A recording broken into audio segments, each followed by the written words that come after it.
Hello students, स्वागत है आपका साइंस स्पार्क यूट्यूब चैनल पर। आज हम 2024 का सेट ए लेकर आ गए हैं। 2016 से लेकर 2023 तक के जो क्वेश्चन पेपर्स के जो है सॉल्व क्वेश्चन पेपर जो है उसकी डिस्क्रिप्शन बॉक्स में उसका लिंक डाल दिया गया है, आप उनको भी देख सकते हैं। ये अब हम स्टार्ट करते हैं 2024 का ए कोड, जो लेटेस्ट पैटर्न है आजकल। सेक्शन ए है भौतिक विज्ञान।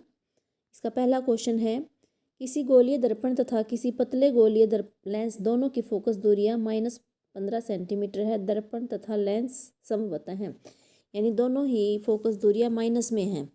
तो ये ध्यान रखना है कि माइनस में किसकी हो सकती हैं। देखो, दोनों उत्तल की नहीं हो सकती, क्योंकि जो उत्तल लेंस है उसकी प्लस में होती है, दर्पण की तो माइनस में होती है। तो ये और दोनों अवतल हो सकते हैं भाई, लेंस भी और जो है दर्पण भी। तो इसमें ए ऑप्शन आ जाएगा, दोनों अवतल। दूसरा जो क्वेश्चन है, निम्नलिखित में से कौन सा पद विद्युत परिपथ में विद्युत शक्ति को निरूपित नहीं करता। देखिए, आर जो है प्रतिरोध है, ये स्क्वायर में नहीं हो सकता, आई भी हो सकता है, वी भी हो सकता है। तो इसका जो बी ऑप्शन है वो है हमारा राइट आंसर है, आई आर स्क्वायर। ये शक्ति को निरूपित नहीं करता, ये शक्ति का फार्मूला नहीं है। तीसरा क्वेश्चन देखिए, विद्युत धारा का SI मात्रक एम्पियर होता है। चौथा है, सूर्योदय के समय सूर्य रक्तताप क्यों प्रतीत होता है, यानी जब सूर्य निकलता है तो वो लाल लाल सा क्यों दिखाई देता है। सूर्योदय के समय जब सूर्य क्या होता है, क्षितिज के निकट होता है, निकलने वाला होता है, और उस समय जो है सूर्य का जो प्रकाश है वो पृथ्वी पर पहुंचने के लिए उसको बहुत अधिक दूरी तय करनी पड़ती है, यानी बहुत अधिक दूर होता है। इस दौरान जिस रंग की तरंग दैर्घ्य कम होती है उस रंग का परिकिरण अधिक हो जाता है। जैसे नीला रंग है और दूसरे रंग है, नीला है उनका जो है बैंगनी है, नीला है, इनका जो है तरंग दैर्घ्य कम होती है तो इनका परिकिरण अधिक हो जाता है। जो लाल रंग होता है उसकी तरंग दैर्घ्य अधिक होती है, इसका परिकिरण कम हो पाता है, इसलिए लाल रंग है जो हमारी आंखों तक पहुंच पाता है। इसलिए हमें सूर्योदय के समय सूर्य रक्तताप प्रतीत होता है। देखो, 1 नंबर का क्वेश्चन है, आप इसका परिकिरण के कारण भी आंसर लिख सकते हैं, और ये इस तरह से एक्सप्लेन भी कर दिया है आपको।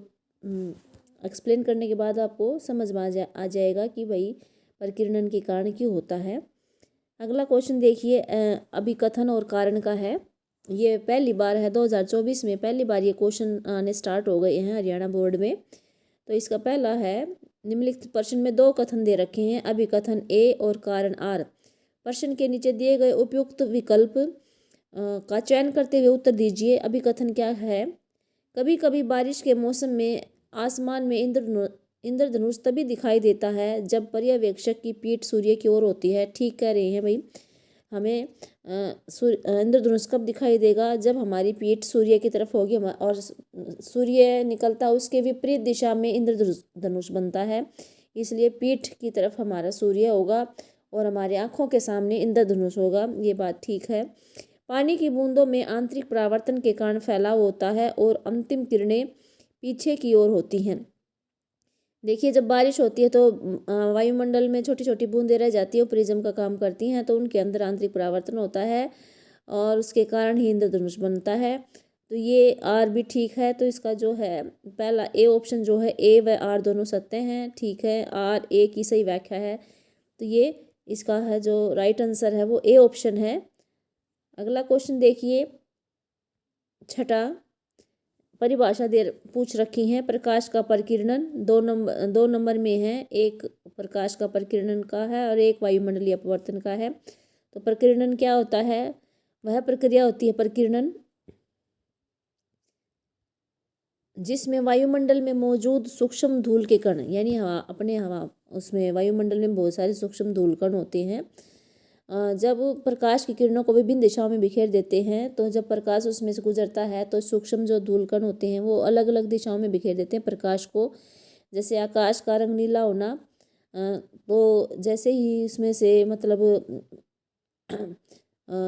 नीला रंग गुजरता है या जो भी सारे सातों रंग गुजरते हैं तो उसमें धूल के कण होते हैं। और सबसे ज़्यादा जो जिसका बिखराव होगा, प्रकीर्णन होगा, वो जिसकी तरंग दैर्घ्य कम होती है, जिस रंग की तरंग दैर्घ्य कम होती है उस रंग का बिखराव सबसे ज़्यादा होता है।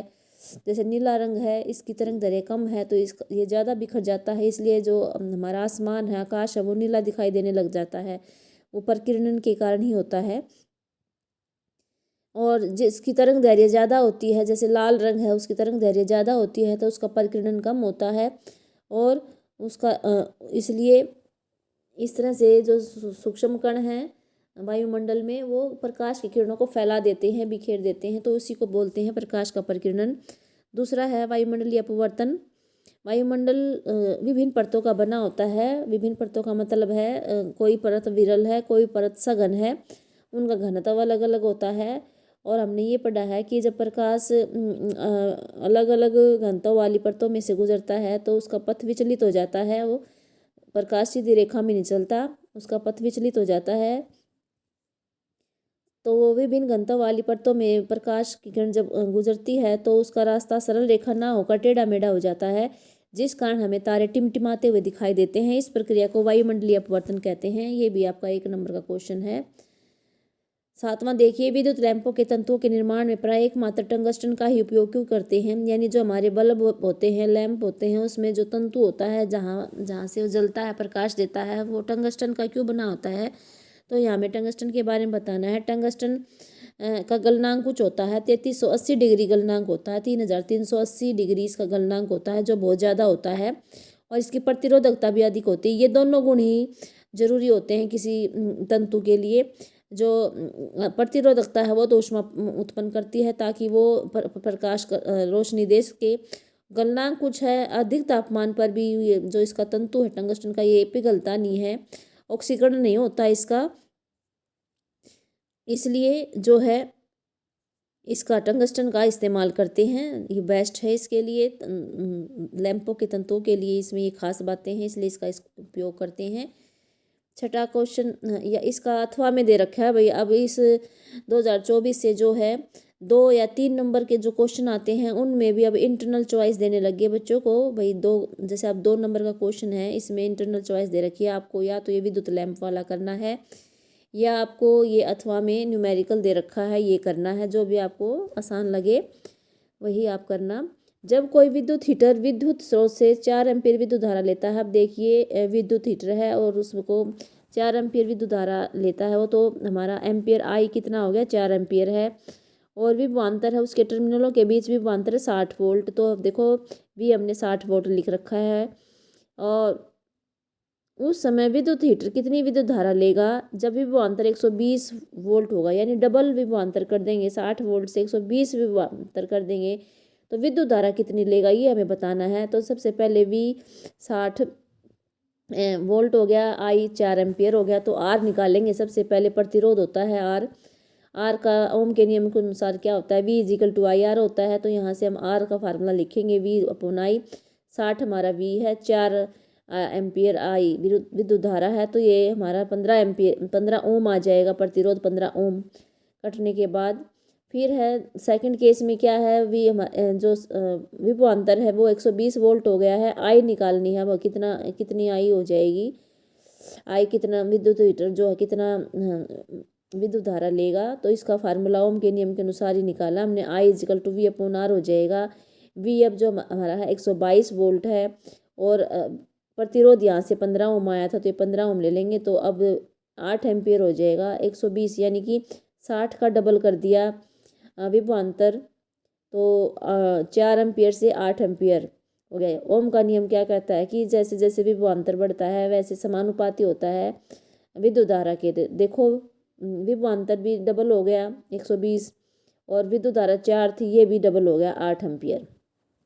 तो इस तरह से ओम का नियम भी से न्यूमेरिकल से सिद्ध हो रहा है। अगला क्वेश्चन देखिए 8वां। तो ये 2 नंबर में इंटरनल चॉइस थी, आप दोनों में से कोई क्वेश्चन कर सकते हो। प्रतिरोध पूछा है, प्रतिरोध क्या है। तो प्रतिरोध क्या होता है, किसी चालक का वह गुण होता है जिसके कारण वह अपने में प्रवाहित होने वाले आवेश के प्रवाह का विरोध करता है। यानी कि जो तार में से आवेश प्रवाहित होता है उसका विरोध करता है, उस गुण को बोलते हैं प्रतिरोध। SI मात्रक होता है ओम, इसको ओम लिखते हैं। और इसका जो प्रतीक है वो ये देखो दिखा भी रखे 15 के साथ लगा रखा है, और इधर भी देखिए ओम ऐसे लिखेंगे। और कारक पूछे हैं, किसी चालक का प्रतिरोध किन कारकों पर निर्भर करता है। ये प्रतिरोध किन कारकों पर निर्भर करता है। वेरी वेरी इंपॉर्टेंट क्वेश्चन है, आप इसको भी रट लेना, लगभग हर उसमें पूछा गया है। तो ये 3 कारक हैं, एक चालक की लंबाई, चालक के अनुप्रस्थ काट का क्षेत्रफल और चालक की प्रकृति। चालक की लंबाई के तो समानुपाती होता है, जैसे जैसे चालक की लंबाई बढ़ेगी जो है प्रतिरोध बढ़ता जाएगा। अनुप्रस्थ काट क्षेत्रफल के व्युत्क्रमानुपाती होता है, यानी कि क्षेत्रफल बढ़ेगा तो प्रतिरोध घटेगा, क्षेत्रफल जो है घटेगा तो प्रतिरोध बढ़ेगा। और चालक की प्रकृति है भाई, चालक तांबे का बना है, निक्रोम का बना है, उस पर भी ये निर्भर करता है। तो 3 नंबर का क्वेश्चन है, 3 पार्ट्स में डिवाइडेड है, तीनों 1-1 नंबर के हैं, तो 3 नंबर आ जाएंगे आपके। इसी 9वां क्वेश्चन देखिए, ये डिवाइड है भाग में 9वां। अब हमारा जो है 6 नंबर का क्वेश्चन आ गया, नहीं 3 ही का है, 4 का, 3 नंबर का है। किसी ए भाग क्या कह रहा है, किसी चुंबकीय क्षेत्र में स्थित विद्युत धारावाही चालक पर आरोपित बल कब अधिकतम होता है। ये 1 नंबर का क्वेश्चन है। तो कब अधिकतम बल जो है, आरोपित बल कब सबसे अधिक होगा। तो ये दे रखा है, जब विद्युत धारा की दिशा चुंबकीय क्षेत्र की दिशा के लंबवत होगी, यानी विद्युत धारा है और चुंबकीय क्षेत्र है, दोनों एक दूसरे के लंबवत हो गए, तभी जो बल लग रहा है वो सबसे अधिकतम होगा। बी पार्ट क्या कहता है, 2 चुंबकीय क्षेत्र रेखाएं एक दूसरे को प्रतिच्छेद क्यों नहीं करती। 2 चुंबकीय क्षेत्र रेखाएं कभी भी एक दूसरे को प्रतिच्छेद नहीं करती, क्योंकि अगर वह ऐसा करेंगी तो इसका अर्थ होगा कि प्रतिच्छेद बिंदु पर दिक्सूची को रखने पर उसकी सुई की दिशाओं की तरफ संकेत करेगी, जो सुई है 2 दिशाओं की तरफ संकेत करेगी, जो संभव नहीं होता। चुंबकीय सुई तो एक ही दिशा की तरफ कर सकती है, उत्तर की तरफ या दक्षिण की तरफ। तो जो है अगर काटेंगी तो क्रॉस होने पर तो वो 2 दिशाएं बन जाएंगी, जो संभव नहीं है, इसलिए कभी भी एक दूसरे को काटती नहीं है। 3 नंबर का क्वेश्चन हो गया, 2 पार्ट में दे रखा है। अथवा में आप देखो 3 नंबर में भी, 3 नंबर वाले में भी इंटरनल चॉइस दे रखी है, या तो आप वो कर सकते हैं। अब ये वाला भूसंपर्क तार का क्या अर्थ है, का क्या कार्य काम पूछा है भूसंपर्क तार का। धातु के आवरण वाले विद्युत साधित्रों को भू संपर्कित करना क्यों आवश्यक है। ये वेरी इंपॉर्टेंट क्वेश्चन है, ये भी बहुत बार पूछा गया, आप इसको भी अच्छे से याद कर लेना। तो देखिए भू संपर्क तार की कार्यविधि, यानी भू संपर्क तार क्या होता है। देखिए भू संपर्क तार घर के निकट भूमि के भीतर बहुत गहराई पर स्थित धातु की प्लेट से जुड़ा होता है, यानी धरती को खोद कर नीचे से एक धातु की प्लेट लगा देते हैं और उससे तार को जोड़ देते हैं। उस तार को ही भू संपर्क तार बोलते हैं। इसका उपयोग कहाँ करते हैं, जिसमें से ज़्यादा शक्ति का उपकरण होता है, जैसे विद्युत इस्त्री है, टोस्टर है, मेज़ का पंखा, रेफ्रिजरेटर हैं, ये धातु के आवरणों वाले, यानी ये धातु के बने होते हैं। उन साधित्रों में सुरक्षा युक्ति की तरह इसका उपयोग किया जाता है। धातु के आवरण से संयोजित भू संपर्क तार विद्युत धारा के लिए बहुत कम प्रतिरोध का पथ प्रस्तुत करता है। इससे साधित्र के धात्विक आवरण में विद्युत धारा का कोई क्षरण नहीं होता, और साधित्र जो है उसका विभव जो है, जो उपकरण हम यूज़ कर रहे हैं उसका विभव जो होता है भूमि के विभव के बराबर हो जाता है। और साधित्र का उपयोग करने वाला व्यक्ति भी विद्युत आघात से बचा रहता है, यानी कि भू संपर्क तार एक तरह से सुरक्षा का काम करता है, सुरक्षा युक्ति की तरह कार्य करता है। हमारे अंदर कोई विद्युत शॉक नहीं लगने देता, आघात यानी करंट नहीं लगने देता, और हमारे जो घरों में उपकरण हैं उनको भी बचा के रखता है। अब अगला क्वेश्चन देखिए, प्रकाश का अपवर्तन क्या है, अपवर्तन के नियम लिखिए। ये भी वेरी इंपॉर्टेंट क्वेश्चन है, बहुत बार आया है। तो अब अपवर्तन क्या होता है, प्रकाश का अपवर्तन देखिए, जब प्रकाश की किरण एक पारदर्शी माध्यम से दूसरे पारदर्शी माध्यम में गमन करती है तो वह अपने पथ से विचलित हो जाती है। इस परिघटना को प्रकाश का अपवर्तन कहते हैं। नियम क्या है, आपतित किरण, अपवर्तित किरण, आपतन बिंदु पर अभिलंब सदा एक ही तल में होते हैं, ये तीनों जो होते हैं एक ही तल में होते हैं। दूसरा नियम क्या है, प्रकाश के किसी निश्चित रंग या निश्चित माध्यमों के युग्म हेतु आपतन कोण की जा तथा अपवर्तन कोण की जा का अनुपात स्थिर होता है। इस नियम को स्नेल का अपवर्तन का नियम भी कहते हैं। sin I/sin R = स्थिरांक। ये क्वेश्चन जो दूसरा नियम है ये स्नेल के नियम से भी पूछा जा सकता है, तो आप इसको दूसरा नियम लिखना है उसमें। तो ये जो है अब जो 10वां क्वेश्चन है 5 नंबर में पूछा गया है। तो प्रकाश का अपवर्तन और नियम ये 3 नंबर में हो गया। एक नंबर का तो प्रकाश का अपवर्तन की डेफिनेशन हो गई और 2 नंबर में इसके नियम हो गए।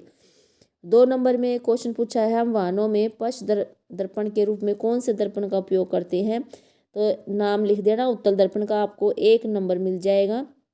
और क्यों का जवाब दे देना, क्यों करते हैं 1 नंबर इसका मिल जाएगा। क्यों करते हैं, क्योंकि जो उत्तल दर्पण है वो हमेशा सीधा और छोटा प्रतिबिंब बनाता है और ये बाहर की ओर वक्रित होते हैं, यानी बीच में से मोटे होते हैं, किनारों पर से नहीं वो तो लेंस है। दर्पण जो है बाहर की तरफ वक्रित होते हैं और इसलिए इन दर्पणों का जो दृष्टि क्षेत्र है बहुत ज़्यादा होता है।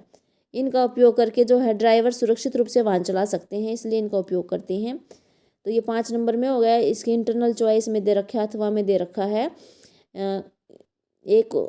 इसके 3 पार्ट दे रखे हैं। एक तो है किसी अवतल लेंस की फोकस दूरी 15 सेंटीमीटर है, 3 नंबर में पूछ रखा है ये न्यूमेरिकल, और यानी अवतल लेंस है और फोकस दूरी है 15 सेंटीमीटर।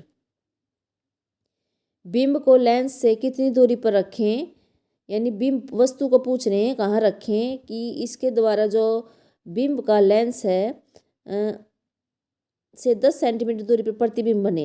हमें वस्तु की दूरी बतानी है, कहाँ वस्तु हम रखनी है, और प्रतिबिंब की दूरी बता रखी है कि वो 10 सेंटीमीटर दूर बन रहा है लेंस से।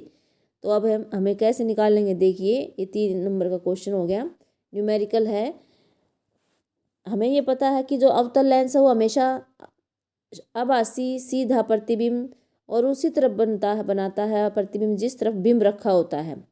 ठीक है, अवतल लेंस हमेशा आभासी सीधा और उसी तरफ बनेगा जिस तरफ बिंब रखा होता है, यानी लेंस की तरफ ही बनेगा पहले। तो देखो प्रतिबिंब दूरी पूछी है, प्रतिबिंब दूरी हमेशा माइनस में होती है, चाहे वो लेंस हो कोई सा भी लेंस हो, कोई भी दर्पण हो, तो वो जो है प्रतिबिंब दूरी हमेशा माइनस में होगी। तो ये है नहीं, वस्तु दूरी होती है हमेशा माइनस में, प्रतिबिंब दूरी देखो -10 सेंटीमीटर है, क्योंकि इन्होंने कहा है कि जिस तरफ रखी है वस्तु, जिस तरफ बिंब है उसी तरफ जो है प्रतिबिंब बन रहा है, तो लेंस अवतल लेंस से पहले ही बनेगा, पहले बनने के कारण ये माइनस में आ जाएगा। फोकस दूरी भी इसकी माइनस में होती है अवतल लेंस की, और बिंब दूरी निकालनी है, बिंब दूरी हमेशा माइनस में होती है, हमें ये ध्यान रखना है। प्रतिबिंब दूरी तो प्लस में भी आ जाती है। तो इसका फार्मूला लेंस सूत्र से देखेंगे, 1/v माइनस 1/v होता है प्रतिबिंब दूरी, u होता है वस्तु दूरी बिंब दूरी, माइनस में 1/u बराबर 1/f, f होती फोकस दूरी। तो हमें यहाँ वस्तु दूरी निकालनी है, तो 1/u को हम आगे रख लेंगे और बराबर 1/v माइनस 1/f हो जाएगा फार्मूला अब हमारा। देखिए 1/u इज इक्वल टू, अब 1/v है, v हमारा दे रखे -10 और माइनस में है, तो और फोकस दूरी भी माइनस में है, माइनस माइनस प्लस हो जाएगा। प्लस होने से माइनस जो हमारी 1/10 है जो प्रतिबिंब दूरी है तो माइनस में रहेगी, लेकिन जो बीच वाला लेंस के सूत्र के बीच जो माइनस वाला निशान था वो फोकस दूरी के माइनस से, और ये माइनस से प्लस हो जाएगा, तो ये प्लस हो गया। तो ये हमारा जो है u ऐसे निकालने से हमारी -30 सेंटीमीटर आ जाएगा, यानी कि वस्तु की दूरी बिंब की दूरी है वो -30 सेंटीमीटर है। इसका मतलब ये है अवतल लेंस से हमें 30 सेंटीमीटर दूर रखनी पड़ेगी वस्तु, तब उसका 10 सेंटीमीटर दूर बनेगा। तो देखिए बिंब की दूरी आ गई 30 सेंटीमीटर, आवर्धन हो गया हमारा। अब आवर्धन निकालेंगे, m इज इक्वल टू, क्योंकि क्वेश्चन में आवर्धन में पूछा हुआ है, m is equal to v/u हो जाता है। इसका h'/h भी होता है, लेकिन यहाँ ऊंचाई दे नहीं रखी, यहाँ पर दूरियां दे रखी हैं, तो हम यहाँ दूरी वाला फार्मूला यूज़ करेंगे, m is equal to v/u। अब v प्रतिबिंब दूरी कितनी है -10 है, और बिंब की दूरी आ गई हमारी -30 सेंटीमीटर। ये कटने के बाद 1/3 यानी कि प्लस में 0.33 आ गया है, आवर्धन प्लस में आया है। प्लस निशान क्या बताता है कि प्रतिबिंब सीधा है। प्लस कब आता है, जब वो मुख्य अक्ष के ऊपर बनता है, प्लस सीधा हो गया, आभासी हो गया।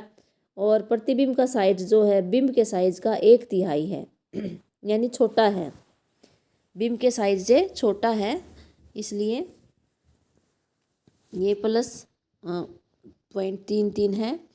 अब देखते हैं अगला क्वेश्चन। ये 3 नंबर का क्वेश्चन है।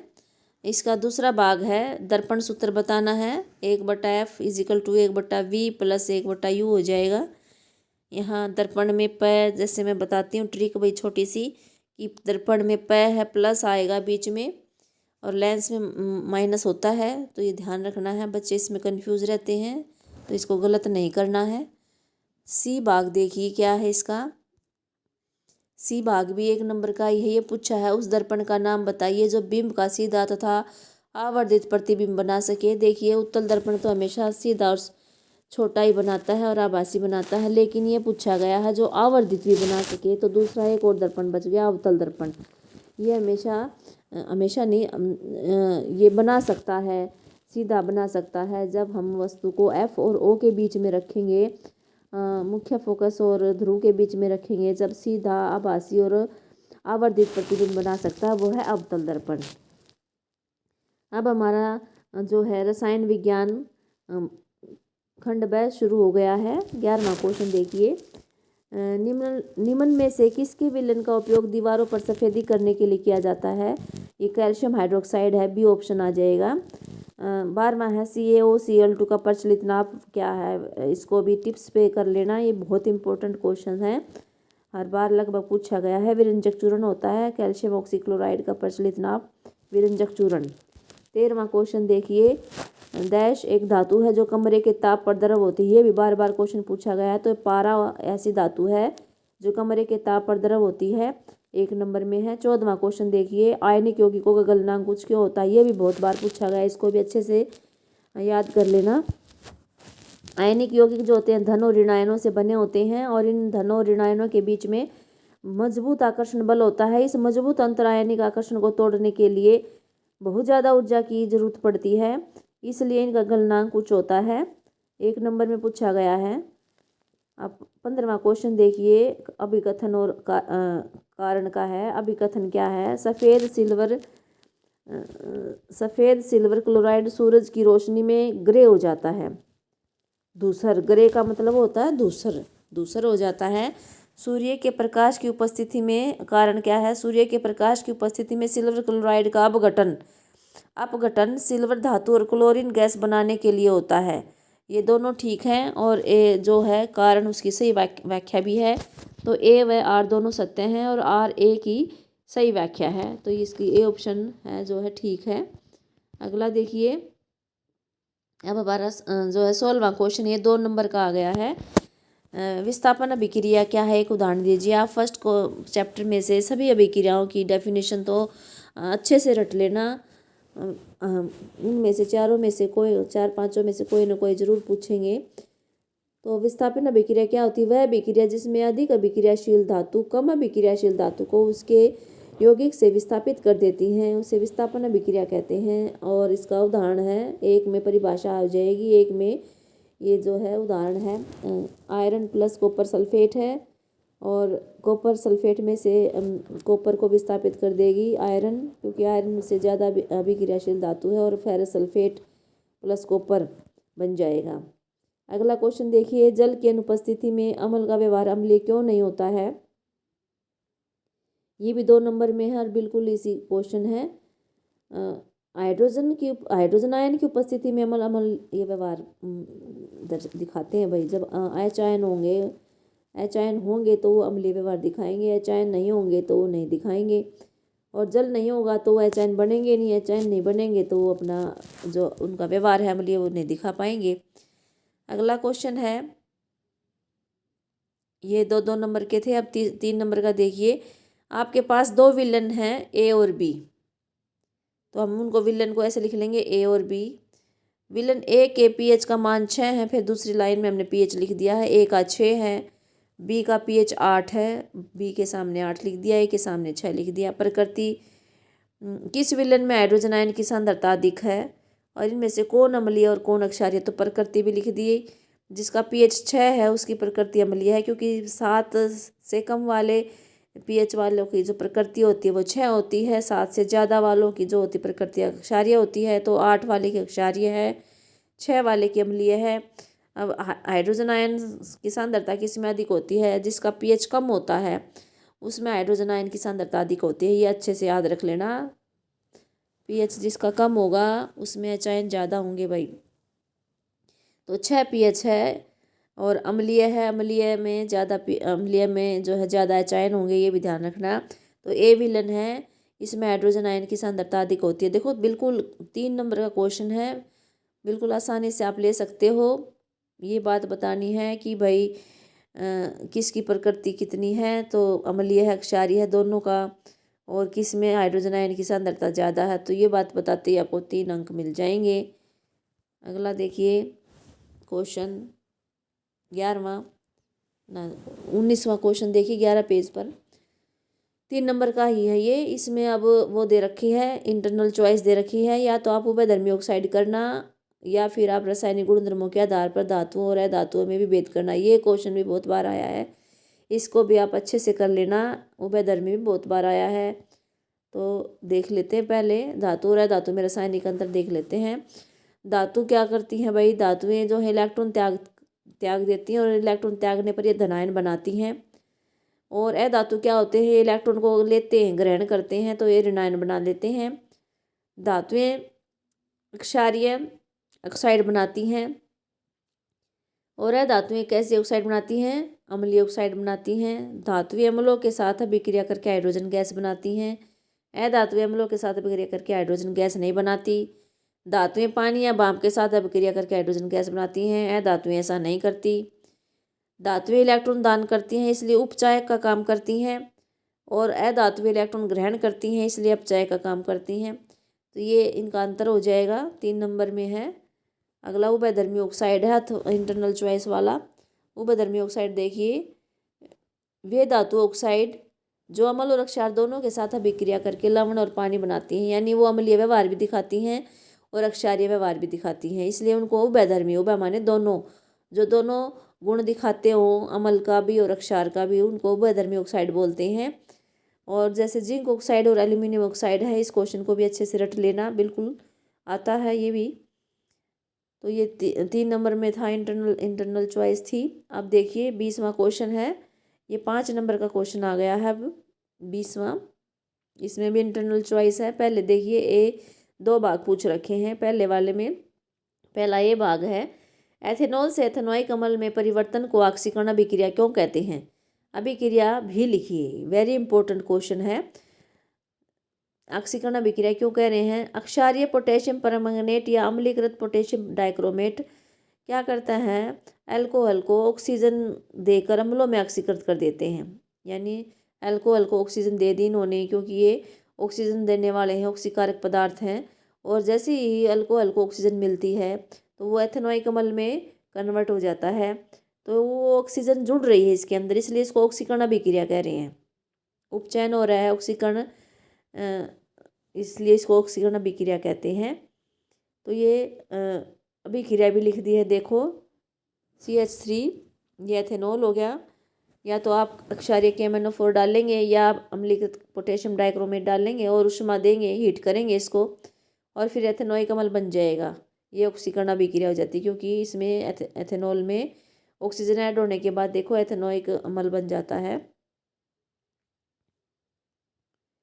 आगे देखिए बी भाग है, समजातीय श्रेणी क्या है? ये भी वेरी वेरी इंपॉर्टेंट क्वेश्चन है, उदाहरण के साथ समझाना है। 2 नंबर में है, हाइड्रोकार्बन यौगिकों की ऐसी श्रृंखला होती है जिसमें कार्बन श्रृंखला में स्थित हाइड्रोजन को एक ही प्रकार का प्रकार्यात्मक समूह प्रतिस्थापित करता है, उसे समजातीय श्रेणी कहते हैं। जैसे मेथेन और एथेन में CH2 का एक अंतर है, यानी एक हाइड्रोजन इसमें CH4 CH2S6 जैसे जाता जाएगा तो CH2 CH2 का एक अंतर है। C2H6 व C3H8 में भी CH2 का एक अंतर है। आप प्रोपेन से ब्यूटेन पे जाओगे, ब्यूटेन से पेंटेन पे जाओगे, तो हर एक उसमें CH2 का एक अंतर होता है। और CH2 का जो आणविक द्रव्यमान होता है वो 14U है। तो मैथेन से एथेन जाने पर इनका आणविक द्रव्यमान में भी 14U का अंतर आ जाता है।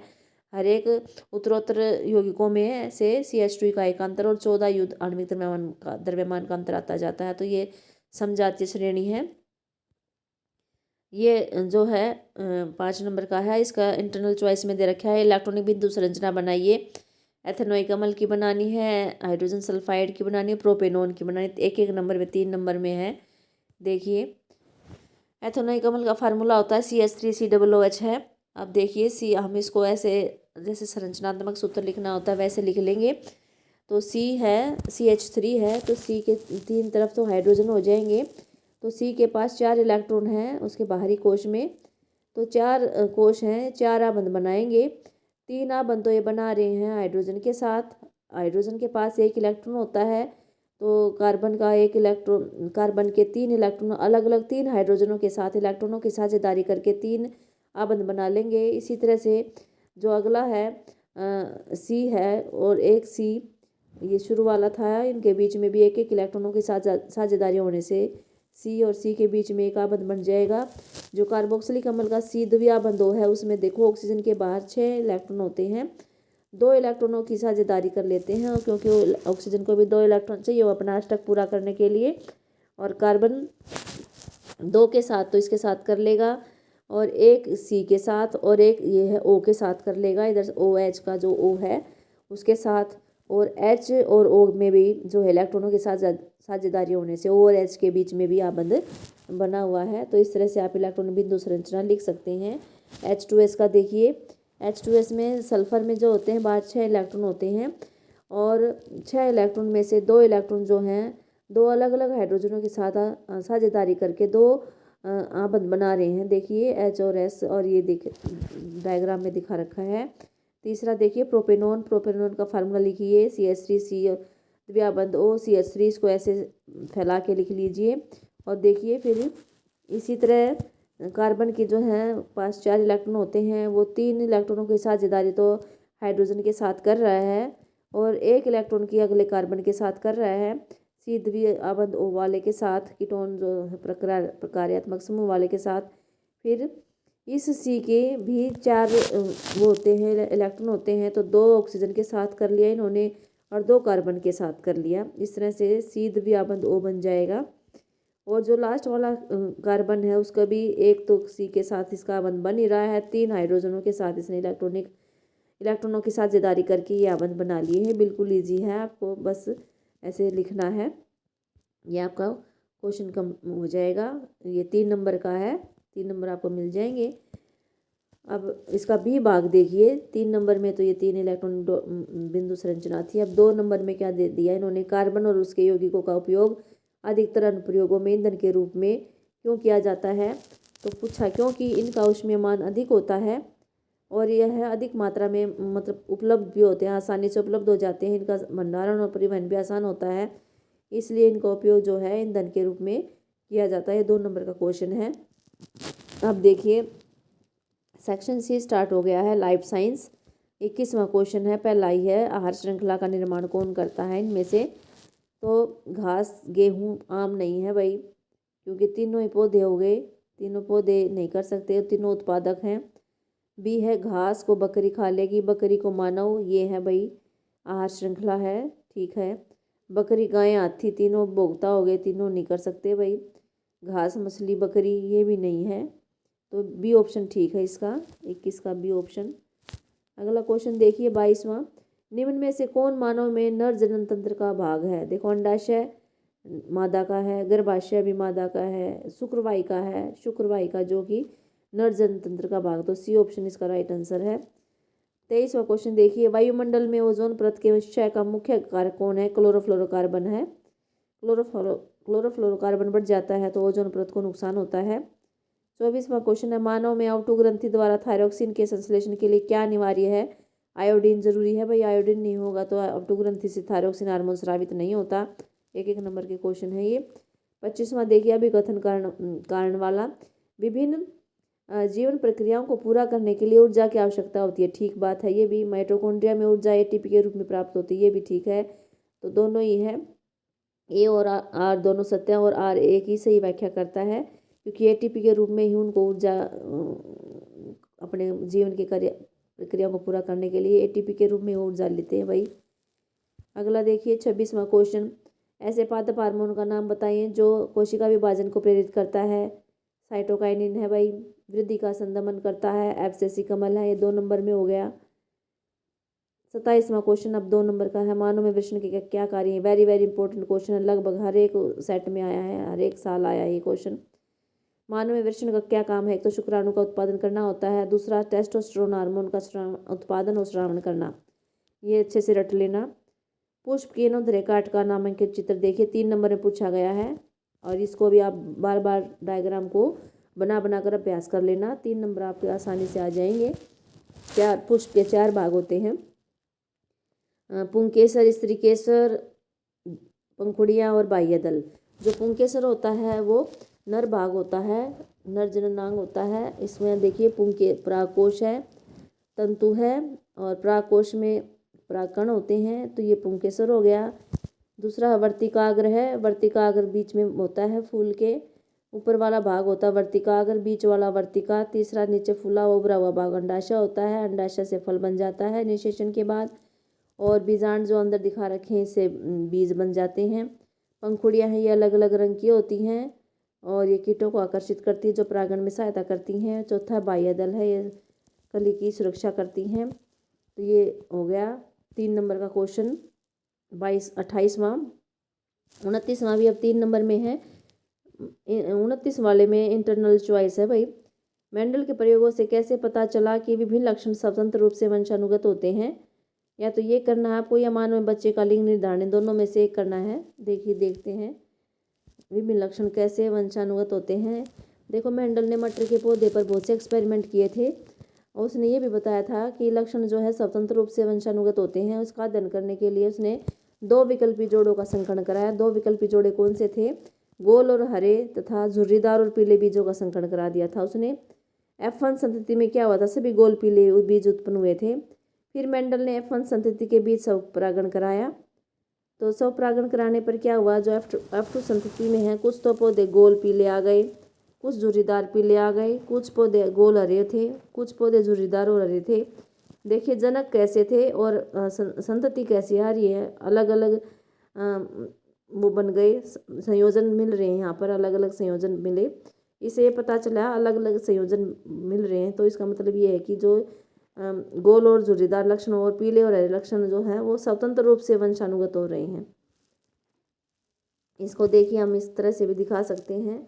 गोल हरे बीज को जनक ले लेंगे, गोल हरे बीज, गोल को कैपिटल R से दिखा दिया और हरे को स्मॉल y से दिखाया। झुर्रीदार को जो है क्योंकि ये अप्रभावी लक्षण है इसलिए स्मॉल r से दिखा दिया। पीले बीज ये प्रभावी लक्षण है इसलिए कैपिटल Y से दिखा दिया। युग्मक बन गए इस गोल हरे बीज के, capital R small y, capital R small y बन गए। झुर्रीदार के small r capital Y, small r capital Y बन गए। F1 संतति में सारे गोल पीले आ गए, आप इस तरह से बना लेना, बिल्कुल ईजी है ये। सभी गोल और पीले बन गए।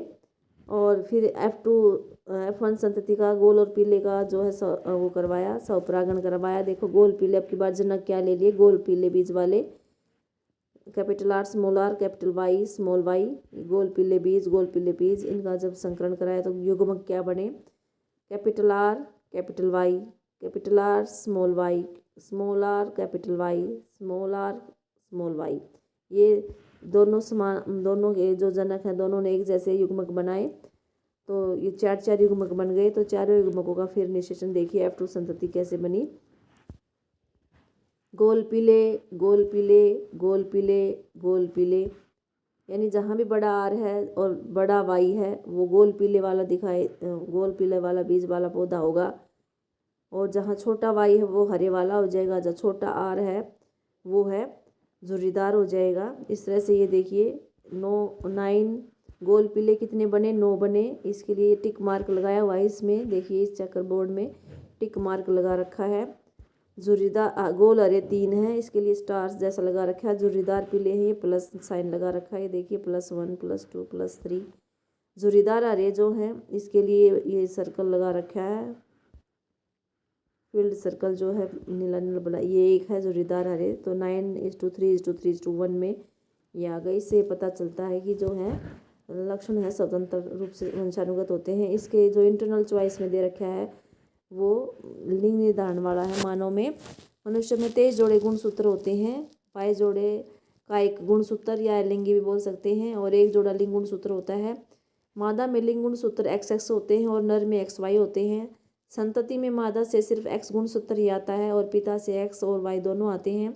अगर पिता से संतति में X गुणसूत्र आ रहा है तो संतान मादा होगी, अगर पिता से Y गुणसूत्र आ रहा है तो संतान नर होगी। इससे बच्चे का जो लिंग निर्धारण होता है वो पिता के गुणसूत्र पर निर्भर करता है कि X आ रहा है या Y आ रहा है। अब देखिए इसके जनक मान लीजिए XX मादा, नर XY। युग्मक मादा के तो सिर्फ X ही बनेगा और नर के 2 बन जाते हैं, X और Y। जब F1 संतति हुई तो इसमें 50% 2 तो मादा बने और 2 नर बने, और नर किसके कारण बने? वाई जो गुणसूत्र है वो जो नर के पास है उसके कारण बने। तो नर से X आया तो मादा बनी, नर से Y आया तो नर बना। तो इससे ये पता चलता है कि रिस्पॉन्सिबल कौन है? नर। इसके लिए अगला क्वेश्चन है, 30वां क्वेश्चन है। इसमें अब ये 5 नंबर का क्वेश्चन आ गया। इसमें भी इंटरनल चॉइस है, 2-2 भाग में दे रखे हैं। वायव्य और अवायव्य श्वसन के बीच 3 अंतर लिखने हैं, और भोजन के पाचन में लार की भूमिका 2 नंबर में है। देखते हैं वायव्य श्वसन क्या होते हैं? जो ऑक्सीजन की उपस्थिति में होता है। अवायव्य श्वसन कौन सा होता है? जो ऑक्सीजन की अनुपस्थिति में होता है। दूसरा क्या है? वायव्य श्वसन में ग्लूकोज का पूर्ण विखंडन होता है और अधिक मात्रा में यहाँ पर ऊर्जा निकलती है, CO2 और पानी बनता है। इसको आप 2-3 पॉइंट में भी लिख सकते हो। इसमें ग्लूकोज का पूर्ण विखंडन होता है जिसमें कम मात्रा में ऊर्जा अल्कोहल ईस्ट में, जैसे ईस्ट में होगा तो अल्कोहल और लैक्टिक अम्ल हमारी मांसपेशियों में बनता है। ये कोशिका द्रव्य और माइटोकॉन्ड्रिया दोनों में होता है, ये केवल कोशिका द्रव्य में होता है। तो ये 3 नंबर में हो गया आपका, 3 है। 2 नंबर में है लार की भूमिका बता रखी है। लार कहाँ निकलती है? मुंह में, मुँह में निकलती है। और कहाँ से आती है? लाला ग्रंथियाँ होती हैं, उससे लार निकलती है। लाल रस या लार बोल देते हैं। लार जीभ जो होती है वो भोजन और लार को मिश्रित कर देती है, और लार में एक एंजाइम होता है जिसको टायलिन या एमिलेज एंजाइम भी बोल देते हैं। टायलिन एंजाइम जो है, एमिलेज एंजाइम जो क्या करता है? जो कार्बोहाइड्रेट होता है, मंड होता है, उसके जटिल अणुओं को सरल शर्करा में तोड़ देता है। तो ये इसका काम होता है। लार की भूमिका होती है कार्बोहाइड्रेट को तोड़ना, शर्करा में जटिल कार्बोहाइड्रेट के जटिल अणुओं को सरल अणुओं में तोड़ना, टायलिन या एमिलेज के एंजाइम की उपस्थिति में। या तो आपको ये 2 भाग करने हैं, या फिर आपको मानव पाचन तंत्र का चित्र बनाकर और स्वपोषी पोषण के लिए आवश्यक परिस्थिति, ये 2 भाग करने हैं। आप देखिए चित्र है मानव पाचन तंत्र का। सबसे ऊपर देखिए आप मुख गुहा बनाएंगे, जीवा बना देंगे, लाला ग्रंथि दिखा देंगे इधर। वो फिर मुख गुहा से ग्रसिका, ग्रसिका से अमाशय, अमाशय से फिर देखिए छोटी आंत, छोटी आंत अमाशय और छोटी आंत के बीच में जहाँ स्टार्ट हो रही है अग्नाशय है। और यह अमाशय के साइड में देखिए बाईं दाईं तरफ जो है यकृत बनाना है। यकृत के अंदर पित्ताशय है जो पित्त का भंडारण करता है, पित्त नली है। फिर देखिए छोटी आंत जो है यहाँ आकर परिशेषिका के पास आ गई है, देखिए यहाँ पर, और बाहर ये बड़ी आंत है। अमाशय में जठर ग्रंथि होती हैं जो कि HCl पेप्सिन श्लेष्मा इसमें से निकलता है। HCl अम्लीय माध्यम को अम्लीय बनाता है और जीवाणुओं को भी मारता है। भोजन के जीवाणुओं को पेप्सिन प्रोटीन का पाचन करता है जो कि अम्लीय माध्यम में करेगा। श्लेष्मा क्या करता है? अमाशय की आंतरिक भित्ति की HCl से सुरक्षा करता है। वृद्धांत्र देखिए बड़ी आंत दिखा रखी है, क्षुद्रांत जहाँ भोजन का पूर्ण पाचन होता है। तो ये आप इस तरह से पूरा चित्र बना सकते हैं। 3 नंबर में है। 2 नंबर में पूछा गया है स्वपोषण में, उसमें आवश्यक परिस्थितियाँ कौन कौन सी हैं? स्वपोषण हमें पता होता है क्या होता है। वह पोषण है जिसमें हरे पौधे, शैवाल, कुछ जीवाणु, सरल अकार्बनिक पदार्थ है। कार्बनिक पदार्थ कौन से हैं? CO2, पानी है। इनका उपयोग करके सूर्य के प्रकाश और क्लोरोफिल की उपस्थिति में भोजन मंड का निर्माण करते हैं। स्वपोषी पोषण के लिए आवश्यक परिस्थितियाँ हैं, ये हैं कार्बन डाइऑक्साइड है, ये वायुमंडल में होती हैं, रंध्र द्वारा पत्तियों में जाती हैं, प्रवेश करती हैं। पानी और खनिज लवण है, ये मिट्टी में होते हैं, वहाँ से जड़ लेके आती हैं, अवशोषित करती हैं। और जाइलम है, पौध के द्वारा सभी भागों तक पहुँचाते हैं। क्लोरोफिल है, ये पत्तियों में उपस्थित होता है हरित लवक के अंदर, और ये सूर्य के प्रकाश को अवशोषित करता है। चौथा है सूर्य का प्रकाश, ये भी सूर्य से प्राप्त होगा हमें। ये आप 4 इसकी आवश्यक परिस्थितियाँ लिख देना। उपोत्पाद इसमें पूछा नहीं है क्योंकि कार्बोहाइड्रेट तो उसमें मंड के रूप में पत्तियों में बन जाता है, और जो ऑक्सीजन है वो भी निकलती है और रंध्र द्वारा बाहर निकाल दी जाती है। तो ये आज का हमारा जो है 2024 का जो लेटेस्ट पैटर्न चल रहा है वो हमने आज सोल्व कर लिया है। और कितनी इंटरनल चॉइस दे रखी है आपको ये भी पता चल गया होगा। और आप जो है अगर आपको ये वीडियो पसंद आ रही हैं तो आप इसको लाइक करें, और कोई भी डाउट है तो कमेंट करें, अपने 10वीं क्लास के फ्रेंड्स के साथ शेयर करें, और चैनल पर नए हैं तो सब्सक्राइब ज़रूर करें। और इसका जो है डिस्क्रिप्शन बॉक्स में आपको पिछले सालों के जो हैं वो प्लेलिस्ट का लिंक मिल जाएगा, आप ज़रूर देखिए। अगर अगली वीडियो के लिए आपको नोटिफिकेशन का आइकन दबाना है, बटन, लेटेस्ट अपडेट के लिए, ताकि आपको अगली वीडियो का नोटिफिकेशन मिल सके। फिर हम 2024 का भी जो है वीडियो क्वेश्चन पेपर सॉल्व करेंगे, उसकी वीडियो में लेकर आएंगे। फिर अगली वीडियो में मिलते हैं। धन्यवाद।